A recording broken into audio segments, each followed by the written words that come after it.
So, should TTRPGs be viewed as collaborative storytelling or as a tactical war game?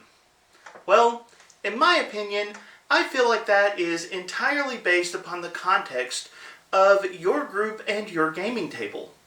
For example, if your players are bringing snacks like Doritos or brownies or pizza to the game, then I believe in a collaborative storytelling experience where the rules of the game take second place to the overall enjoyment of the story that you and your players are having. Whereas, if your players bring health food, this is war and you're going down. Let's talk about the debate of fudging dice rolls and Game Master cheating on this episode of The Local Disaster Tour Guide.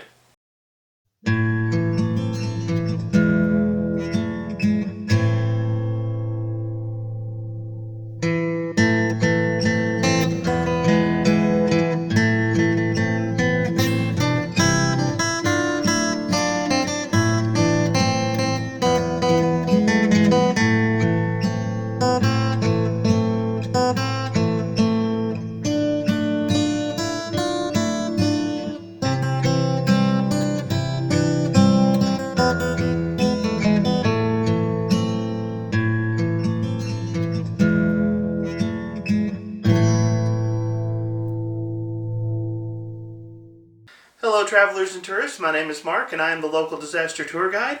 That's right, I am a storyteller who only rolls the dice because I like the sound they make. What, you knew you were getting a Gygax joke somewhere in this video.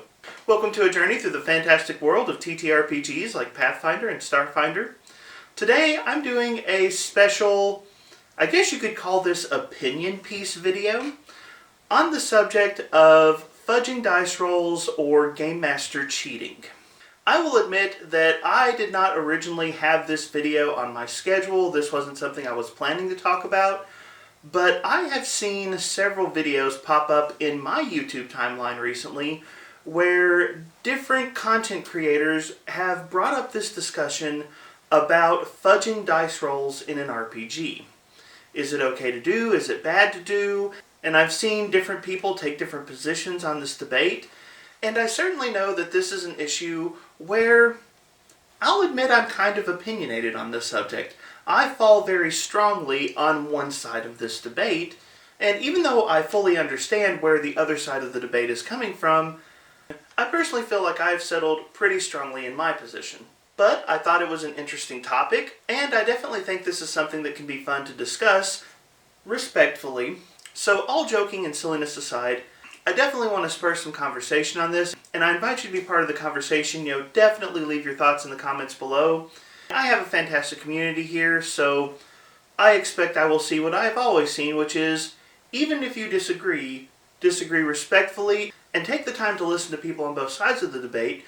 You may learn something new or see something you haven't seen before if you take that time to listen. Now, this is an opinion piece, so will probably be a little less structured than my typical videos. But what I plan to do is, first, I'm going to talk a little bit about what the debate is, especially for those of you who might not be familiar with these particular terms or concepts. And then I'm going to talk a little bit about the anti-fudging or anti-cheating camp. And then I'll take a look at the pro-fudging philosophy. And then after I've talked about both of those, I will talk about my personal philosophy. And then I'm going to give what I think is the most important principle, the main thing that Game Masters should consider, regardless of which side of this debate they fall on. But anyways, let's get started. So, up first, what is this debate? What is fudging dice? What is Game Master cheating? Can a Game Master cheat? What exactly do these terms mean? Now, I've mentioned on this channel before that I'm a big fan of Seth Skorkowski, and there's actually one of his videos about Game Masters where he talks a little bit about this subject. I don't know if I'll be able to find it, but if I can, I'll try to throw a link up here because I think he does a good job talking about this as well.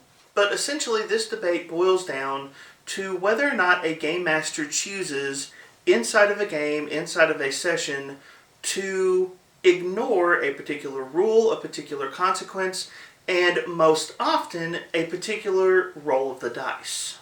Now, if you can't tell from the use of terms like Game Master cheating, this can be pretty controversial. Some people absolutely hate the idea of a game master choosing to ignore a rule, choosing to ignore some consequence inside of the game, and especially the concept of a game master choosing to ignore the result of a particular dice roll. In fact, you will occasionally hear some people say, why bother rolling the dice if you're just going to ignore them?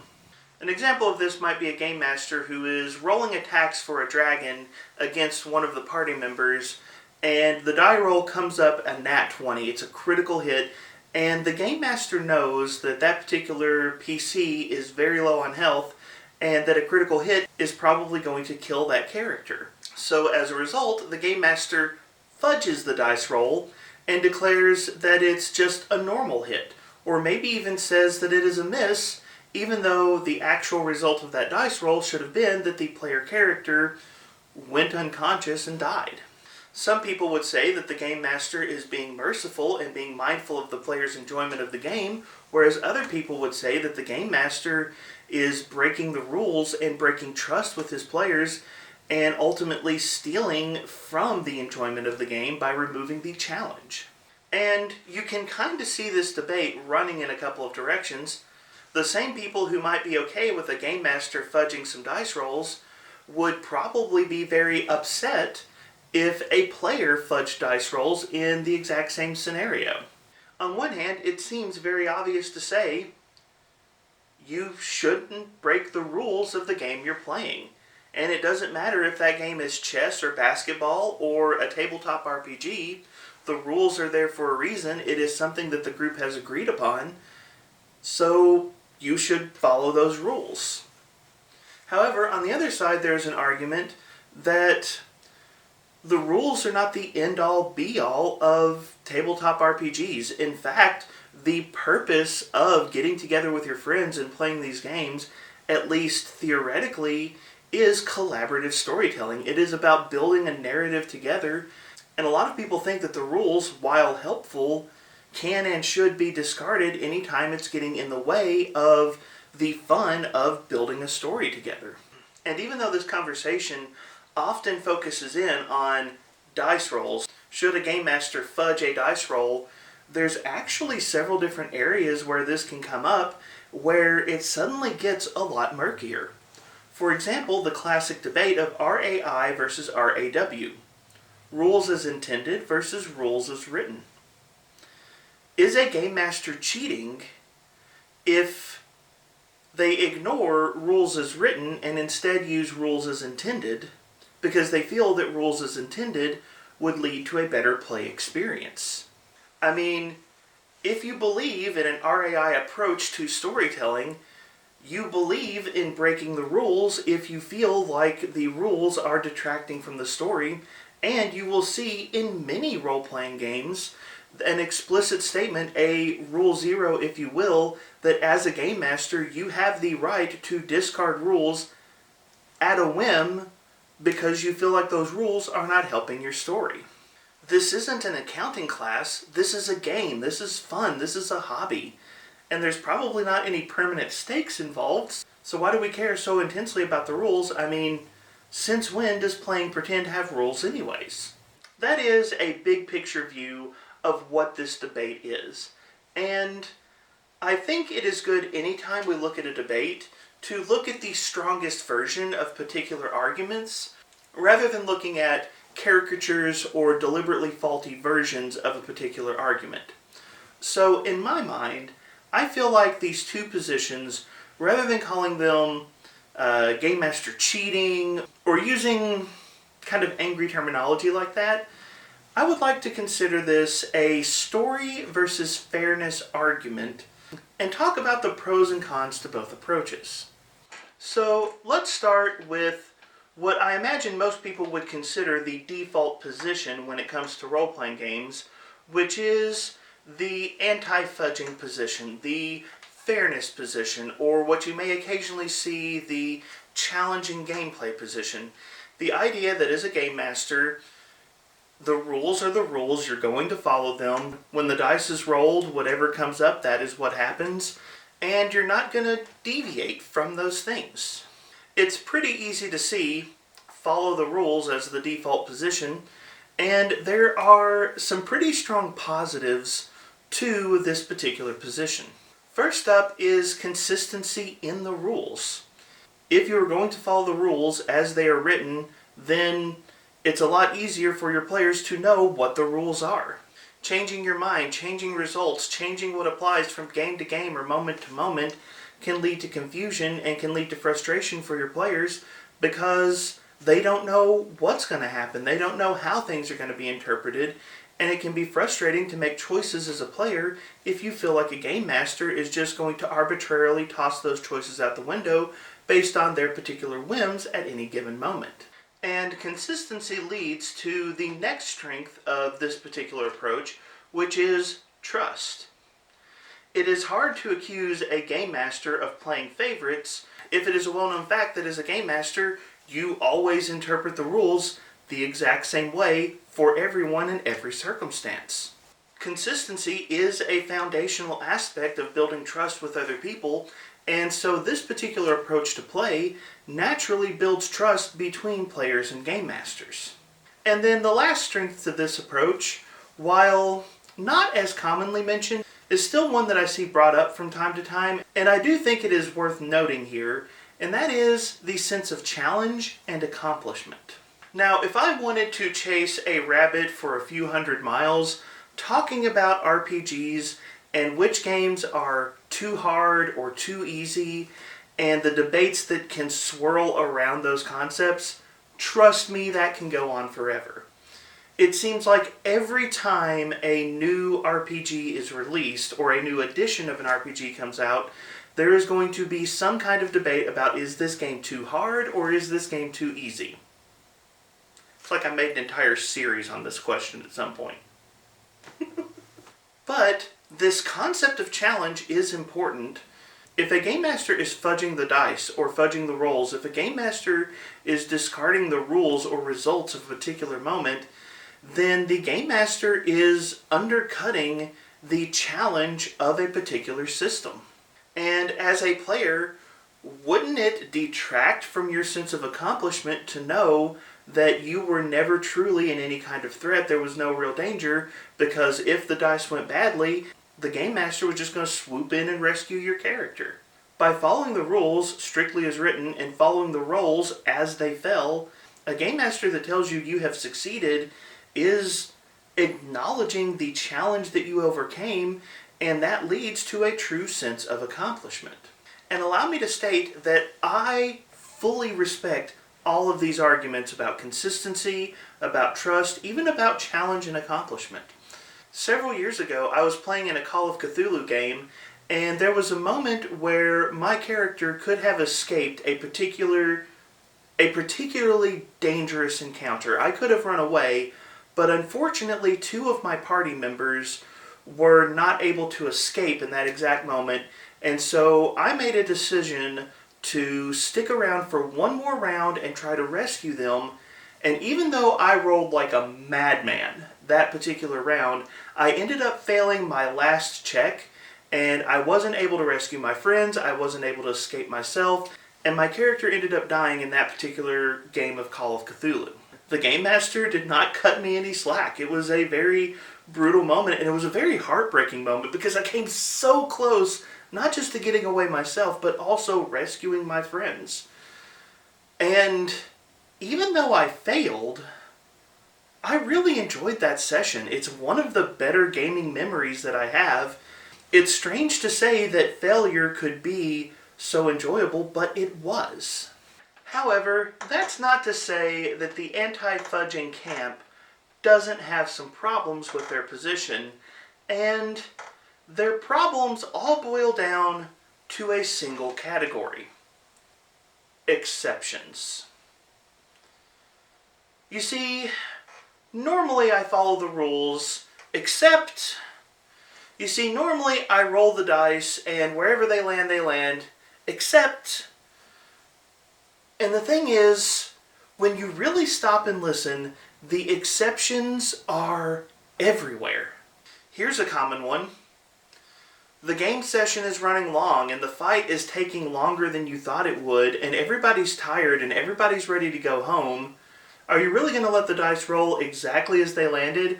Or as a game master, would you be tempted to fudge some dice rolls so that you can wrap up the combat earlier because it's just some dumb bandits anyways? Dragging out the fight doesn't do anything for the story or for the enjoyment of your game or your group. And also, what about that new player? I mean, they just joined your table and they are so excited about their character. They've never played this game before and they were so excited to dive in, and then the orc landed a critical hit with a great axe on the first round of combat and their character's just going to be a bloody smear on the ground. Should you cut the new player some slack?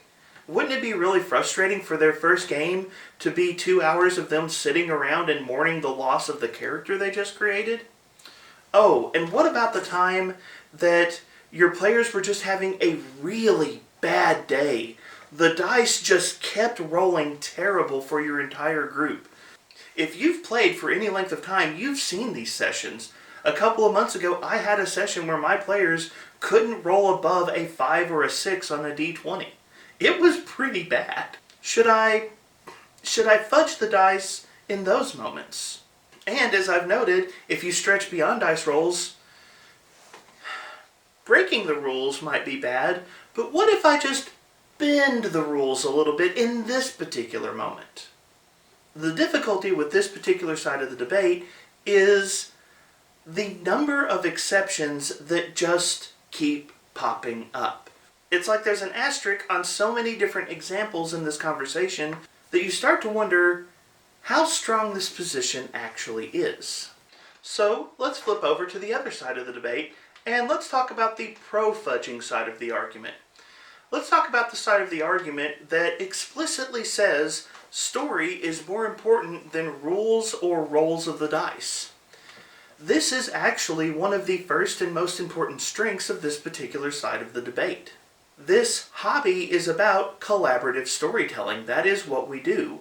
This hobby certainly has tactical wargaming as part of its roots. That's definitely part of what we do, but the tactical wargame aspect is just one piece of a much larger puzzle, and for many groups at least, it is about this shared sense of storytelling that truly brings us together. Now, Dungeons & Dragons 5th edition is not my personal game, but a lot of people really love the game, and one of the important things of note about D&D 5e is it is deliberately rules light, and part of its design philosophy is they wanted the story of collaborative storytelling to be more important than the rules of their system. Wizards of the Coast, in designing their game, recognized that the rules were not the most important part, and for a company that shares so much of the TTRPG market space, you kind of have to stop and think, that's a pretty good indicator of where this hobby is. We care about the story, and we consider the story to be greater than the rules, so when there's a conflict between the story and the rules, which one are you naturally going to be inclined to let win? And there are some other advantages to the pro-fudging side of the debate as well. Now, I'm not going to give any names or any details, and I want you to understand the game master that I'm thinking about in this moment, they are a very good friend. I enjoy playing under them, and I consider them to be a good storyteller in many, many ways. And they are a very strong anti-fudging storyteller. They believe you roll the dice and the dice land where they land, and they are not going to budge. I've played under them many times before, and I will surely play under them many times again. They are a great person, but one of the things I've consistently noticed about their games is their games have terrible pacing.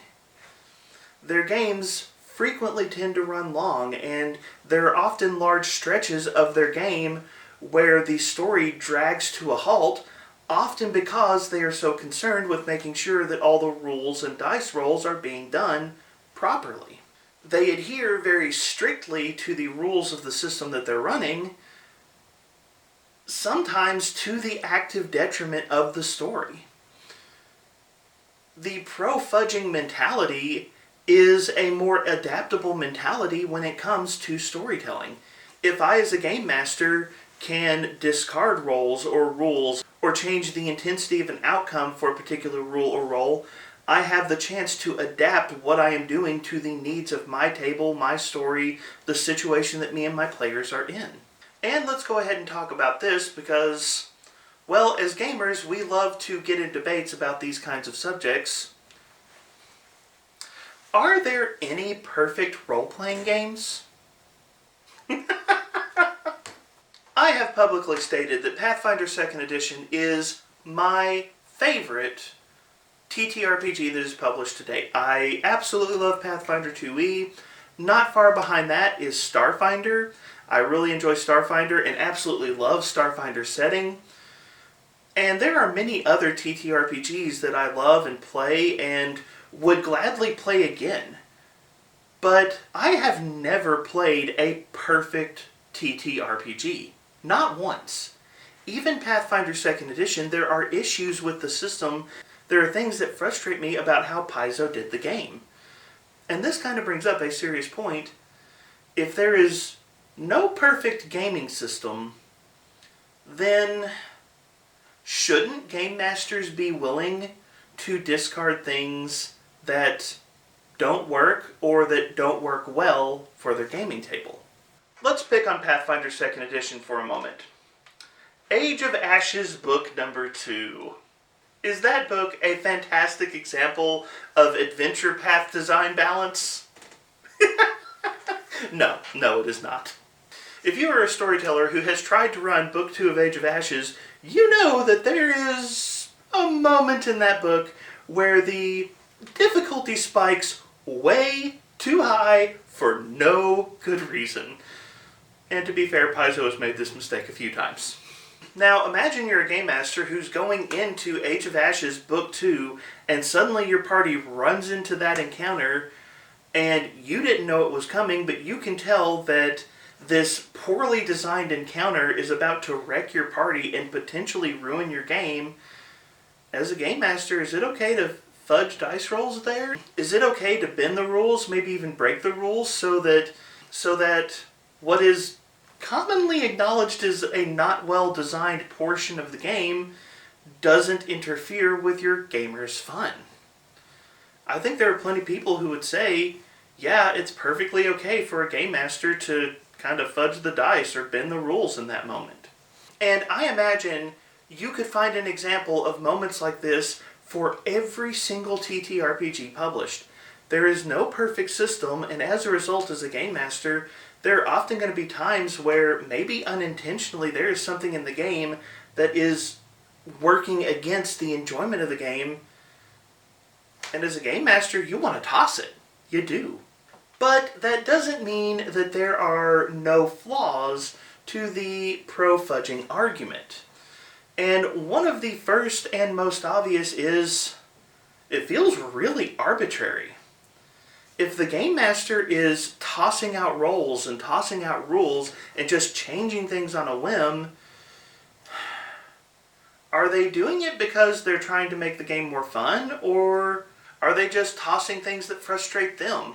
And are they denying you a chance to enjoy the game and the character that you chose to play? If a game master tosses out a rule set that is important to the character you created, aren't they just kind of trampling all over your fun? And if you know that a game master is willing to break the rules, it does kind of break trust.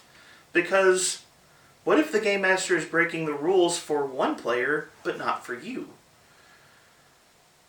When you allow this mentality into your game, you open up the possibility that the game is going to become unfair. You open up the possibility that your players aren't going to be able to trust you. And then you open up the possibility that when the game master says you succeeded, maybe they're lying. Maybe you lost, maybe you failed, maybe you didn't overcome the challenge, but they just tossed you a freebie because they felt bad in the moment. That doesn't feel good. It doesn't feel like you actually accomplished anything. So there are definitely some problems with this side of the debate as well. Now, before I tell you exactly where I stand on this debate, and longtime viewers of the channel, you probably already know where I stand on this side of the debate, I want to talk about one of the major factors that sways me when it comes to this debate, and I'm going to call it the unicorn problem. I have met many, many game masters who swear up and down that they do not fudge the dice rolls. They play hard, they play by the book, and they're going to call it the way it reads, the way it rolls. They are going to follow the rules. And in the course of my entire gaming career, I only believe two of them. I have met plenty of game masters who say, the way the dice rolls, that's where it lands, that's what happens, and the vast majority of them, on multiple occasions, I've caught them fudging dice rolls, I've caught them cheating, I've caught them changing outcomes to fit whatever they felt was better in that particular moment. Now, as a general rule, I've never called them out on it. In almost every moment, they were making a decision that was honestly to the benefit of the enjoyment of the group. They were trying to nudge things in a direction that they felt would be more enjoyable for the players. They weren't changing dice rolls or ignoring rules because they were trying to be mean. They were doing it because they wanted their players to have a good time. But the reality is, most of the game masters who say the dice roll where they roll still fudge the dice quite often, or bend the rules, or break the rules, or in some other way try to get around the consequences of a given moment inside the game. I'm being serious when I say the vast majority of storytellers who are anti-fudging the dice still fudge the dice. In fact, in most of the videos that talk about this, you will hear people give the following piece of advice. Don't fudge the dice, but when you do, don't tell the players that you fudged the dice. So, why did they say don't fudge the dice at the beginning of that particular thought? If you're a game master who doesn't fudge dice rolls, you're kind of a unicorn. You're this rare specimen that needs to be safely captured and studied so other game masters can figure out how it's done. And I'm not saying that to be mean. It is an honest experience. I have great respect for Matthew Mercer, the storyteller for Critical Role, but there were at least 2 moments in campaign number 2 where I straight up know Matthew Mercer lied about dice rolls and outcomes. I'm not joking. It was as obvious as could be that Matthew Mercer decided things were going to play out very differently from what story the dice was telling.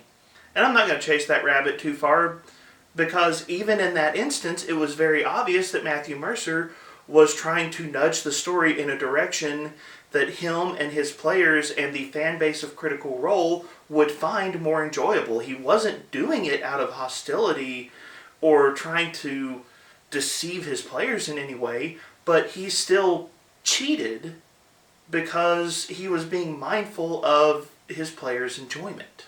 So with that in mind, now we can talk about my particular style as a storyteller and where I fall on this issue. But I hope you realize that where I am today is the result of a very long gaming career and the reflections that I've had as a storyteller over that career. This particular philosophy did not just arrive in one golden moment and I knew where I stood and I could perfectly express that opinion, but it was developed in stages over a long period of time and is in many ways a reflection of my personal style of storytelling. This is a position that took me a while to arrive to and to fully accept, but I've also become comfortable with where I stand on this issue, and if you were not aware or can't tell from my discussion of the unicorn problem, I am very much on the pro-fudging side of this debate. So this is what I say to my players at the start of every new campaign. New players, old players, Pathfinder, Starfinder, some other particular game we might be trying, whatever it may be, I will tell my players this. I like games that are high fantasy, high adventure, high action. I want players to feel like they can take risks and I want players to feel like they have a chance to do things in-game that they wouldn't get to do in the real world. To that effect, I feel like I can best encourage my players to play in that fashion if they have a certain amount of plot armor that they are aware of. Therefore, I will protect your character from death. Now, allow me to be specific. I will protect your character from death at the hands of random, terrible dice rolls.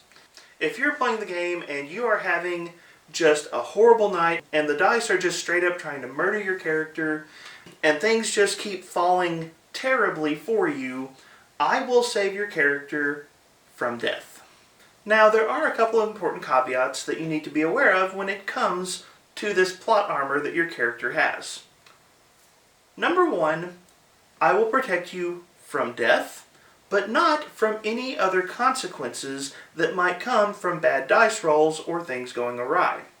So if the dice don't go your way, your character may survive the battle, but the village that you were protecting has quite possibly been razed to the ground.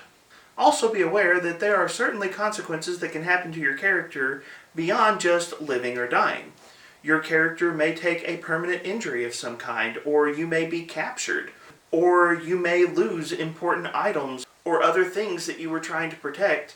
You can certainly still lose the battle, and you can still certainly suffer a range of other serious consequences. Just know that your character will survive to be able to continue that story and try to recover from whatever those losses might be. The second thing you need to be aware of is what I term boss fights. There will come certain moments in the story which I will always make you explicitly aware of ahead of time where you are facing what I am terming a boss fight. This is a moment where the plot armor is completely gone. In those moments, if the dice rolls are bad, then your character can die. Your character can permanently be written out of the story. Now obviously these boss fights are not going to be happening every single session, and I will generally try to make it known to you at the start of any session where a boss fight might appear, so that you are aware of when the stakes have gotten higher, but there will be certain points in the story where that plot armor is taken away. Third, you need to be aware that this plot armor that I'm giving you is part of the trust between me and you as a player.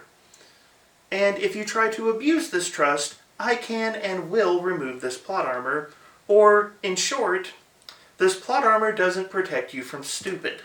If you have decided, oh, the Game Master's not going to kill my character, there are no consequences, prepare to find out very quickly how wrong you are.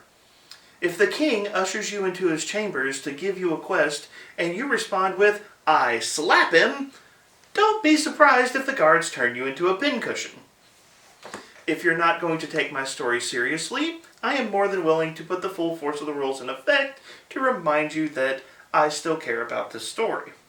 Also, please be aware of the fact that this plot armor applies specifically to your character. Trying to stretch the definition of this plot armor, or this trust that I am giving, to include other elements or portions of your story, that doesn't work. What this means is, any companions, familiars, animal companions, characters that you might be traveling with, any and all of them are fair game, and if you send them into dangerous situations indiscriminately, well, don't be surprised if they bite it. I've established this plot armor because I want to encourage you to do heroic things and have fun portraying heroic characters. Trying to use this plot armor to create your own personal army of invulnerable servants, that's not going to work.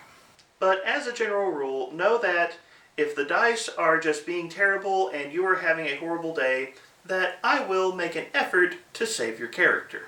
So that's what I tell my players at the start of every campaign. I tell them that I am willing to fudge the dice, that I'm willing to fudge the dice in a certain way. I tell them the limits of when and where and how I fudge the dice, but I explicitly let my players know that I will fudge the dice to save their characters. That is the speech I give them. You might be curious what this would actually look like in play, and this is actually one of the areas where I've evolved a little bit in terms of how I apply this to my games. But a couple of years ago, I was running my Farewell to Pathfinder First Edition game, and there was a situation where my players got ambushed by some water spiders. And the fight ended up going really badly for my players. The fight was not intended to be that hard, but a few really bad dice rolls really early in the fight really set things against the players very quickly, and the players took a beating in this fight. And there was a particular moment where one of the casters in the group had been surrounded by a few different spiders, and he was extremely low on health. He made a desperate attempt to run away from the spiders that were surrounding him, and managed to draw some attacks of opportunity. And when those attacks of opportunity were rolled, I kid you not, it was straight 20s on the dice. Critical hit after critical hit. He takes off running and just bam, bam, bam! And miraculously, though he went unconscious, he actually stopped 1 hit point away from instant death. He made his saving throws to stabilize, so he actually survived that fight. But after the fight was over, the player approached me and said, "Hey, what would have happened if they had done that 1 more point of damage?" And I looked at him and I said, in that moment, if that much damage had been done, I would have looked at you and I would have said, does your character live or does your character die? If you had chosen to let your character die, then the dice rolls would have played out exactly as they had in that moment. But if you chose to have your character live, instead what I would have done is your character would have still fallen unconscious, you would have garnered some kind of permanent injury from this particular moment, but I would have allowed your character to live. I would have given you a choice in that instant, does your character live or die? And that is something I've added on to this particular philosophy of when these moments come up in my games, I will look at the player in question and ask them, live or die. The dice rolls have said this is what's going to happen to you, but if you want to be rescued, you can be. So that's a practical example of what my philosophy looks like in play. Now here's the weird thing about how this philosophy has affected my group. When I came up with this video topic, I was actually talking to my wife and pitching a few different video ideas, and I told her about this particular topic. This, should game masters fudge dice rolls or should they not fudge dice rolls? And my wife is one of the players that has actually gotten a live or die. She's one of the players who's been given that choice. The dice say your character should be dead in this moment, but I can rescue your character if you so choose. My wife, who has specifically had a character rescued by my philosophy of fudging dice rolls in favor of players, looked at me and said, "Do you ever fudge your dice rolls, Mark?" My wife, who should know that I have fudged dice rolls because she had a character survive for that reason, doesn't think I fudge the dice. Now, I want you to hang on to that thought for a moment, because that's going to lead to the main piece of advice that I plan on giving in this video, and it's a piece of advice that is going to run absolutely contrary to most of what I hear in the debates surrounding this subject. But for a moment, I want you to pause and think about that. I openly tell my players regularly, I will fudge the dice in these instances in this specific way on behalf of your characters. I tell them that I will do it, and when it happens, I tell them that I have done it. And yet, one of my players, my wife, who is my most regular player, feels like I am completely trustworthy and I don't fudge the dice. She genuinely thought that the dice always rolled the way they roll in my games. This is part of the reason that after several years of development and reflection on the way I handle my games, I have come to a very strong position on the pro-fudging side when it comes to this debate about should game masters occasionally fudge their dice rolls. And by the way, that word occasionally is important. Like, you can tell from what I have told my players that I only occasionally fudge the dice. There are very specific instances, and I will only fudge the dice in those instances, and when I fudge the dice, I fudge them a specific way. Like, my players know, when this comes up, this is exactly what the Game Master is going to do. And in other instances, the dice will roll the way they roll, and even when I fudge things, I only fudge them so far, so the impact on the story is very specific.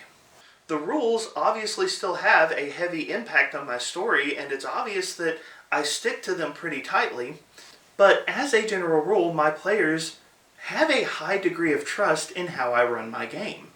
Which is weird, because everyone seems to believe that being pro-fudging is arbitrary and breaks trust between the Game Master and the player. I've already noted, the advice that you hear in videos is, don't fudge the dice, but if you do fudge the dice, make sure your players never know. And I'm over here saying, yeah, sometimes you should fudge the dice. And if you do fudge the dice, tell your players exactly what you're doing and why.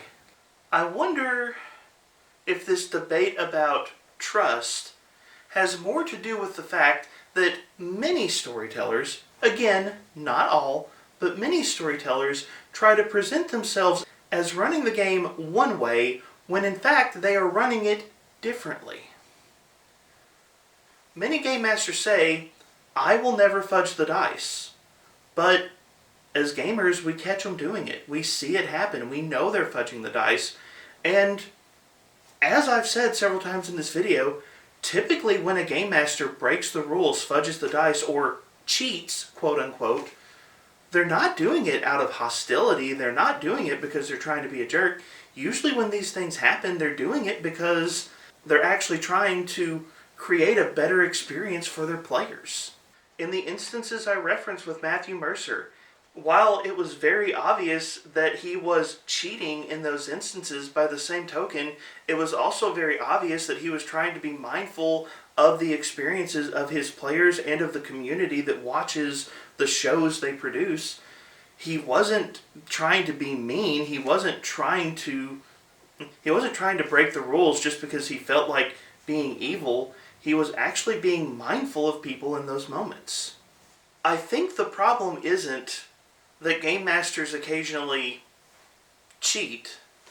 I think the problem is that Game Masters try to present themselves one way when that's not actually how they run the game. Now, for those of you who are the very strict, the dice roll the way they roll and I am not going to adjust that, listen, I applaud that, and as I mentioned in one of my stories earlier, I've had plenty of fun in those styles of games. But I think it would be healthy for the gaming community if Game Masters were more honest about how they actually run their games and more upfront about, this is what I do, this is why I do it, and here's an agreement between me and you about exactly what this means for the game we are playing and the story we are telling. You see, I think the most important thing on this discussion, whether you are completely anti-fudging of the dice rolls, whether you are completely rules as written, whether you are just completely, this is how it is, all the time, every time, no exceptions, if that's your style, awesome. Go for it. But if that's not your style, don't pretend it is. Be honest with your players about, hey, this is who I am, this is how I storytell, and this is exactly what you can expect from me. With my players, I am very honest about, yes, there are occasions where I will fudge the dice. They know that. But it doesn't even register in their minds that I am breaking the rules in any way, because I have been honest with my players. I tell them exactly what to expect, and then I deliver on those expectations, and my players don't feel like I'm being arbitrary. They know that yes, I will break the rules, but I will always break the rules in the exact same way for everyone, so there's no feeling of unfairness, and they even know that the way that I implement and break the rules, if you will, I'm doing it specifically because I want to run certain styles of game, so they are now aware of what I'm hoping to get from my side of the Game Master screen. Honest communication with your players, I think, is critical when it comes to this issue or any other issue that might fall under the lens of Game Master cheating. The vast majority of storytellers, the vast majority of times, are rolling the dice and being honest about the dice rolls, and are implementing the rules exactly as written. The exceptions, the corner cases, these weird moments that pop up, these gray moments where it can be hard for a game master to decide exactly what to do or exactly how to respond to what's happening in their game, there's always going to be debate about these things. And just so we're clear, it's completely okay for different game masters to have a different approach to these scenarios. Yes, I am very strongly on one side of this debate, but I gladly play with game masters who are very much on the other side of this debate. I just want to encourage you as a storyteller or as a player interacting with your storyteller to be honest in these conversations. State out front, here's what it is, here's how we do this, here is my philosophy and what I hope to get out of the game, and I think that that leads to a better experience for players overall. But those are my thoughts. Now, let me turn the conversation over to you. What are your thoughts on fudging dice rolls? Do you believe that it should never be done, or do you think that there are instances where it's okay to be done? And if it is okay to fudge dice rolls occasionally, what are examples of instances that you would support? Also, have you ever played under a game master who had a very different philosophy on this from you, and what was that experience like? And has your position on this particular question changed over time? Let me know in the comments down below.